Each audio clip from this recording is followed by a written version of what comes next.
Angus, of course, we know Qantas has done better than a lot of its regional peers because of the recovery in the strong domestic market. But this just keeps happening, right? Every time there's an outbreak. That's right. You're right to point out the current challenges Qantas face with the latest outbreak and restrictions on travel. But just stepping back, I've looked at Qantas's performance right from the start and where it's projected to come out of this crisis in a year's time. And really, this is a story of how one airline has used this crisis, which is the industry's worst ever, to turn itself into one of the strongest carriers in the world.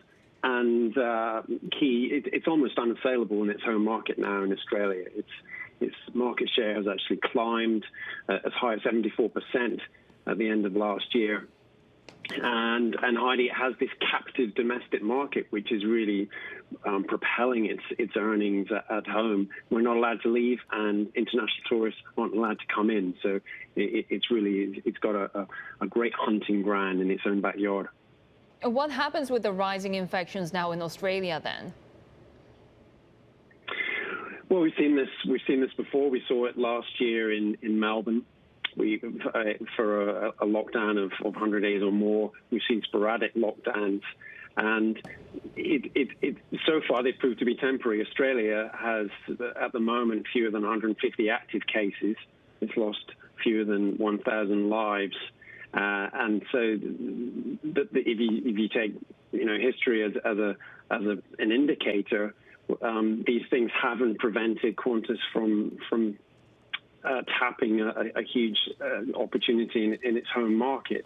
It has one international corridor open with New Zealand, but there's still enormous pent-up demand for domestic travel. The air travel demand in Australia is actually projected to be larger than before the crisis in the next 12 months, and that's because people are desperate to travel and they can't go overseas.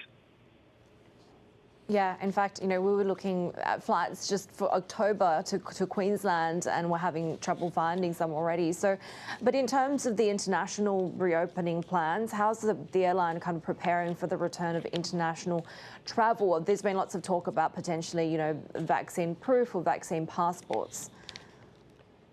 Yeah, that's probably one of the challenges Qantas faces. It's essentially void of international competition in its home market, and its closest rival here is weaker than it used to be. But when the borders do eventually open, it's going to have to fight with all the other guys as well, as you say, Heidi.